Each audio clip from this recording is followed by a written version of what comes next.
Hi అండి, welcome back to your channel. నేను egg role ఎలా చేస్తానని మీతో షేర్ చేసుకోవాలనుకుంటున్నాను. ముందుగా ఒక గిన్నె తీసుకొని కొద్దిగా సాల్ట్, కారం, పసుపు వేసుకొని కొద్దిగా వాటర్ వేసుకొని కలుపుకోవాలన్నమాట. ఇప్పుడు మీకు ఎన్ని గుడ్లు కావాలితే అన్ని గుడ్లు వేసుకోండి. నేనైతే ఇక్కడ 2 గుడ్లు అయితే వేసుకుంటున్నాను అనమాట. 2 గుడ్లు వేసుకొని బాగా గిలకొట్టి సైన్ అయితే పెట్టుకుంటున్నాను.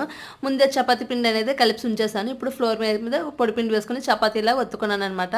పెనం పెట్టుకున్న తర్వాత చపాతీ అయితే 2 వైపులా వేగించాలి. ఒకవైపు బాగా వేగాలి, ఒకవైపు కొద్దిగా వేగాలన్నమాట. వేగిన తర్వాత 2 వైపులు వేపుకొని నూనె వేసిన తర్వాత సైడ్కి అయితే తీసేసుకున్నాను.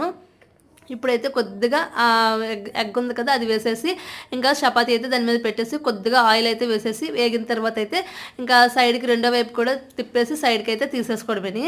ఈ ఎగ్ రోల్లో మధ్యలో ఇంకా ఉల్లిపాయలు ఇవన్నీ వేస్తే పిల్లలు అయితే తినరనేసి ఓన్లీ ప్లెయిన్గా ఎగ్ రోల్ అయితే ఈ విధంగా చేస్తాను పిల్లలకి.